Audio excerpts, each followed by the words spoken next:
Welcome to Crown Produce Gridiron Nation, presented by PointsBet. Gord is in Vancouver. Mike is in the home of the first place Argos. And I am on Football Island running the clock on the 2-minute offense. Ottawa freshman Christian Value became the first Canadian quarterback to step behind center for a Power 5 team in 21 years. Made a great first impression. 15 of 24 for 235 and 3 TD strikes, including this one to St. Jerome, Quebec's Malik Mygut with his first TD. Lions crush Rutgers. John Metchi III has removed any doubt that he's the top player from north of the border this year. 10 grabs for 173 and a major score in a 1 TD win over ranked Arkansas. BC Lions draft pick Daniel Joseph had a big day for the Wolfpack with 4 tackles and a TFL as NC State dominated Syracuse. A quiet day for Peterborough, Ontario's Jared Wayne. 4 catches for 28 yards, but he and the Pitt Panthers will take the 10-point win over the Cavs. Nick Mardner was the Warrior on the receiving end of 5 rainbows for 97 yards and a trip to the end zone as Hawaii wins a shootout over Colorado State. Midweek MAC action. Curtis Rourke completed over 60% of his passes for 233 and a TD, but it's his first loss in 3 consecutive starts as Toledo bests Ohio. Calgary's Dean Leonard with 5 tackles, Guelph senior D lineman Taveus Robinson with a pair of tackles, and a shared stack as the Rebels roll on Vandy. Pickering senior safety Alonzo Adai racked up 5 tackles as West Virginia kept their bowl hopes alive with a win over Texas. Backup quarterback and heir apparent in North Dakota, Quincy Vaughn, scrambled for another TD, but the Jackrabbits would get by those Fighting Hawks by 3. Guys, I think that Penn State may have stepped up as the unofficial Team Canada for 2022, with Christian Value at quarterback stepping in and really taking the reins. This little show here has worked hard on getting Canadians to know about the Rourke brothers at Ohio, about Quincy Vaughn, who's developing at North Dakota, even Jack Zergiotis and his struggles at UConn. But what kind of impact can a Canadian sophomore starter next year with a program like Penn State can have back here in the home and native land? Oh, it could be huge. I mean, you mentioned the Rourkes. It's one thing to play for Ohio. It's another to play against Ohio State. And, you know, we've talked about on the show again about the role models and just that recent wave that we've had with guys like Hubbard and Claypool and Agbugbamiga, et cetera, et cetera. Now for quarterbacks, there's that guy, and this is no disrespect to the guys that you already mentioned, but now you've got that guy, and for some, it was Jesse Palmer. For others, it could have been Mike O'Connor, who also went to Penn State before transferring back to UBC, but that really never materialized for Michael south of the border. So with Value playing down there, this could be a huge thing for guys in high school right now or guys younger than high school saying, I don't have to limit myself to a smaller U.S. school. Power 5 is available.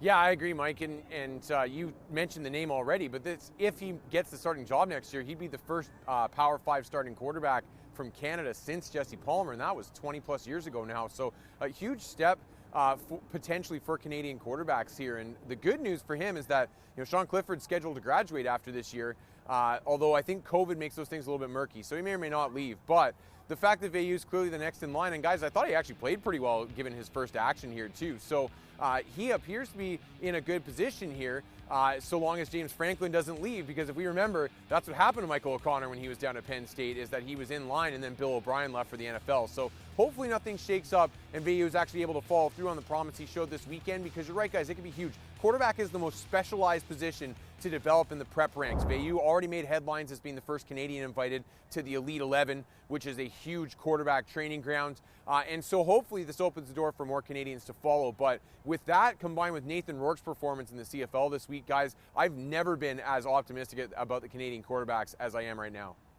Let's take a look at some of our guys who can hit milestones with a game or two remaining. 1K seems to be the mark in reach for both John Metchi and Nick Mardner for receiving, and Chase Brown for rushing. Curtis Rourke would have to be lights out against a mid-range Bowling Green defense to get past 2,000 yards passing. So what is the most significant milestone of this bunch? Well, I'll start by kind of ruling Curtis Rourke out of the conversation in that 2,000 yards passing is not really a huge milestone the way the college ranks are these days. And that's not to take away from his season. He's bounced back nicely in the second half of the season, and I think he's setting himself up for a good year next year. But for me, I'm going to choose Chase Brown. And there's a couple reasons for this. Number one is that he's splitting time, right? He has not been the bell cow every down guy the whole season. So to be putting up that kind of production, I know that that's been buoyed by some really, really big games for him, but to put up that kind of production in what's been part-time work a lot of the season has been really, really crucial and really impressive. The other thing is, in the Big Ten, guys, these are no slouch defenses this guy's facing. The Big Ten has 6 of the top 30 rushing defenses in the entire country, and these are the types of opponents that Brown is rushing against. Now, those aren't necessarily the defenses he's piling up the stats against, but to pile up 1,000 in that conference means you're a legitimate running back, and Chase Brown setting himself up to be a breakout star next year as well. So for me, if he's able to get to that 1,000-yard mark, finishing off in a conference game again, that would be the most impressive milestone in my opinion. I'm going to use Gord's rationale, but I'm going to use it on another guy, and that's John Metchi III at Alabama. And here's a guy who's going up against great teams every week. I mean, sure, they played Mercer, but everybody's got one of those on their schedule. They just don't have many. And the fact that he's been able to just get over 1,000 yards, if he can come up with 100 plus this week, he's at 895. He's very close to that 1,000 yard mark. He was just over 900 a year ago. So playing for the best program in the country, playing against the best teams in the country every week, for Metchi to go over 1,000 yards, I think is just an astronomical achievement. Well, one thing for sure is that those players who pass by milestones are rolling down the highway known as the Stateside Five. It's been a quiet senior year for safety Jonathan Sutherland, but he stepped up on senior night for Penn State, capping it with an INT. Hawaii's Nick Mardner, a quality representative of Mississauga on a weekly basis, 5 catches, 97 yards, and a much-needed tutty in a 5-point win over Colorado State. When Curtis Rourke starts and manages the ball, you can count on him being in the 5, 22 of 36 for 233, and a TD along with 18 on the ground for the Bobcats. True freshman Christian Bayou looked like he was ready to step behind center all of his life against Rutgers. In his first test, he went 15 of 24 for 235 and 3 touchdown strikes in a 28-0 wipeout. And in at number 1, it's the third, John Metchi III, with his biggest day of the year for the Crimson Tide.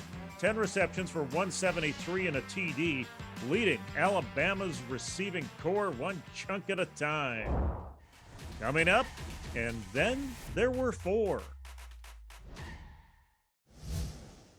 Welcome back, everyone. While the Montreal Carabins kicked up their heels and watched, the other 3 conferences continued their battle to the Bulls in our 3-minute warning. First to the AUS, the Loney Bowl is the game. The Jewett Cup is what they are battling for, St. FX and Bishops. The first 3 quarters, it was a rock fight, but Bishops were up by 1 with 15 and a half minutes left. But then undefeated X took over. Malcolm Bussey found the end zone twice on the ground. The Finian boys were in fine form. Silas threw for 305. Isaac had 7 catches for 102. Nothing halfway about it. X says it all in the AUS. The 113th version of the Yates Cup, the oldest active trophy in football anywhere in the known universe. Hard to believe that this was only the 4th time Queens and Western would intersect in the final. Western brought their A game. His name was Keon Edwards, along with a great O-line. TD romps of 5, 24, and 36 yards, and it was 26 Cobb at the half. And the road ahead now looks like it is paved straight to Quebec City and a berth in the Vanier for Greg Marshall and company with the Mitchell Bowl set to go in London. Hey, X may be undefeated, but they have not faced a team with a pedigree like Western all year. Frankly, it's a disappointing crowd for the first Hardy Cup final in 11 years in Saskatoon, and 2,000 or so were sitting on their mittens in the first quarter after the Bison shot out of the tunnel to a 16-0 lead, capped by this Mike Richot 53-yard sprint to the paint. However, the Huskies would go on a 45-1 run led by Adam Mackart. 3 rushing touchdowns, 223 yards on 20 carries. Mason Nias tossed for 220. Saskatchewan wins their 20th Hardy Trophy and now will travel to La Belle Province to face the Montreal Caravan at a sold-out Sepsum on Saturday. So, Yates Cup, was that Western showing up with their A game, Queens not showing up at all, or a little from column A and a little from column B, Mike? I think it was basically Western showing up, and the reason I say that is, A, they're a really good team, but I still think they are in the heads of every team that they play against. And Queens just didn't look like Queens early on with fumbles and drop passes. There were also the occasion where, Keon Edwards would run through a hole where he could have played flag football and scored the touchdown. The line domination was evident from Western on both sides. But I just think that, they're the alpha dogs still in the OUA. And when teams play against Western, they feel they have to play a perfect game. And we're trying to be too fine and too precise. And I think that got to them, and they were making mistakes they hadn't made all year. Yeah, I think that's a valid point, Mike. But you got to look in the mirror first when you put the kind of performance that Queens put out on the field.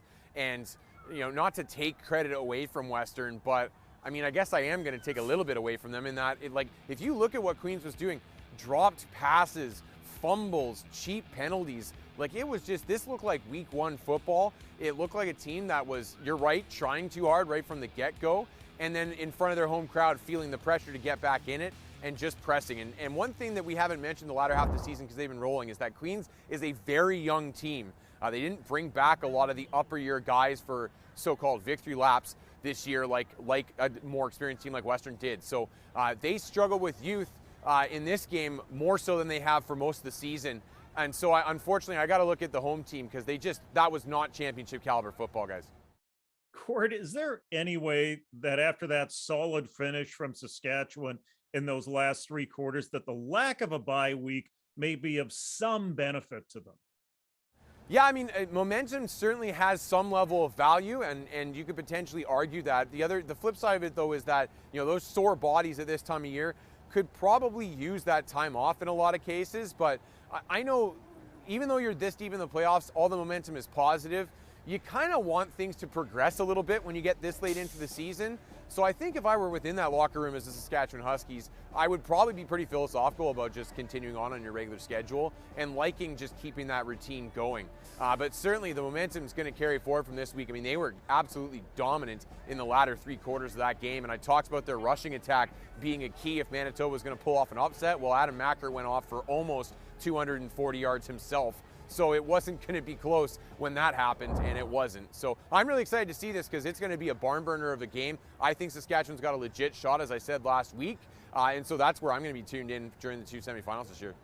I think it gets back to the whole rest versus rust thing. And I think in this case, it oddly benefits both teams what they're doing. I love the fact that Saskatchewan's coming off the last 3 games that it's coming off and has all the momentum in the world. And they wanted to get right back to the practice field and into the film room on Sunday.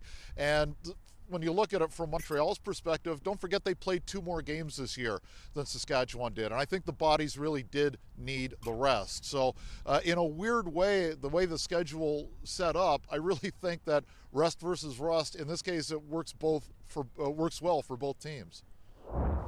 Next up, time to go goat herding for linebackers. There they are, your 3 CJEP champions in Divisions 1, 2, and 3, Vanier College, John Abbott, and Bose. 0 upsets in U Sports, so the CJFL provided all the surprises in the national semifinals, and none bigger than the Saskatoon Hilltops falling on the road to the Langley Rams. Former UBC quarterback Michael Calvert had a quality day, breaking the game open with 10 fourth-quarter points. First, Calvert connected with Best for a 29-yard major. Then, having driven very deep into Hilltops territory, Tato Ferreo Arrea hits the chip shot with 2:20 left in. It was just up to the quality Rams defense to hold. So, Who would face the Rams in the East? Stick with me on this. Undefeated St. Clair and London in Windsor. The winner gets to host the Canadian Bowl. There's just under 2 minutes left. The Fratmen are cruising up 14-0, closing in on the title. Ready to punt. This snap sails over Jake Holloway's head, and Nick Samus pounces on it for a touchdown. Okay, 14-7 St. Clair. But then the Beefeaters get the ball back with 56 seconds left. London quarterback Clark McCallum on his second play finds Spencer Foster wide open. There he goes. Bye-bye. Tie game. Okay, the Fratmen just now need to regroup and take it to OT, right? But they would fumble the kickoff. London recovers on the 18-yard line with 45 seconds left. The Beefs just run down the clock to 2 seconds left. Leo Centeno comes on, punts the ball through the back of the end zone for the Rouge, and they win it on a single. London giving new definition to the Rouge Zone. OFC champions, who will host the Rams in 2 weeks. PointsBet Canadian Goat Time. Our friends at PointsBet have teamed up with the KGN crew to present the PointsBet Canadian Goat Search for the top college position players of all time. We break it down into 3 eras and then into position group. This week, it is the linebackers. So, Mike, let's start with you. Who are your 3 picks from the 3 eras with potential GOAT linebackers based on their college careers? Well, let's go into the Wayback Machine and go to Bishops, and we'll start with Leroy Blue from tiny Napanee, Ontario, who was just ridiculously good with the Gators. He was a 3-time All-Canadian. He went to the Shrine Game when that really meant something and won a President's Trophy. He would go on and be awarded for, recognized, I guess, for his career at Bishops with an induction into the Canadian Football Hall of Fame. In the middle, it's difficult to overlook Mike O'Shea because of what he did on the professional rank. But since we're just talking about college football and university football, I've got to go with Jason Van Giel at Waterloo. And you can ask the question, remember the time that Van Giel missed that tackle? And the answer is no. He was just ridiculous. He really exemplified what Tuffy Knight's defenses were all about with Waterloo, and he, as well, a 3-time All-Canadian and a President's Trophy winner before going on to a less illustrious CFL career than Mr. O'Shea had. And then with the recent guys, got to go Eamon Ogbogbemiga, who, when we really started paying attention to Oklahoma State, it was because of Chuba Hubbard, and would watch Chuba Hubbard go off and go, man, that Ogbogbemiga kid really had a good game. And in his junior year, he comes up with 100 tackles, and twice he's a second-team All-Big 12 player, 81 tackles as a senior. He really exploded in his last 2 years. So for those 2 years, I'm going to give my tip of the hat to Eamon Ogbogbemiga. Well, Mike, you went near your hometown in the greater Kingston area with a Napanee native. I'm going to go with an actual Kingston native. And I'm going to go back to forwards here, guys. So I'm going to go Corey Greenwood in my most recent category. Standout at Concordia University, drafted in the first round of the CFL draft on the strength of that, but actually ends up getting a shot in the NFL and plays a few years with the Kansas City Chiefs. But this guy was another guy that kind of fits that Laurent Duvernay-Tardif mold, not to take anything away from his teammates, but was on not spectacular Concordia teams, but was a standout from beginning to end in his college career, and a guy just worth watching, worth the price of admission alone. And a spectacular pro career afterwards, went on to a lengthy CFL career after he left the NFL. In the middle category, I'm going to pick up on another guy that Mike mentioned, and that's Michael O'Shea. First round pick, third overall in the CFL draft coming out of Guelph in '93. He was part of some really strong Guelph teams that just ran into a peak of OUA talent in the early 90s, where OUA teams won 3 consecutive Vanier Cups, Queens, Toronto Western. He ran into that at his peak of his Guelph career and lost in deep into the playoffs the last couple of years of his career. Standout player for Pat Tracy's defenses there at Guelph. Goes on to have an illustrious professional career, and of course now an illustrious professional coaching career as a Grey Cup winner in both roles. So a guy that's worth shouting out there. And then for the older group of guys, I had to go way back for this, and this is a guy that never actually played college ball even, but played for the Regina Rams junior team, and it's local legend here in BC, Norm Fieldgate, an original BC Lion. Best known probably, at least most prominently in this area, for his pro career, but he's a member of the BC Football Hall of Fame, was a standout junior player, one of the first guys that the legendary Anna Stukas recruited for this new BC Lions football team back in 1954. So I'm going to go in the way, way back machine and shout out Norton Fieldgate. Well, because both of you offered up some of my number ones like Leroy Blue and Eamon Ogbong Bamiga, I'll offer some 1A guys that should be in this discussion. Wasu's Brian Ford still holds the team record for tackles in a season in a game. He had 28 in one game. Glenn Young was an honorable mention All-American at Syracuse, and you can't get much better than Henoch and Fredo in U Sports.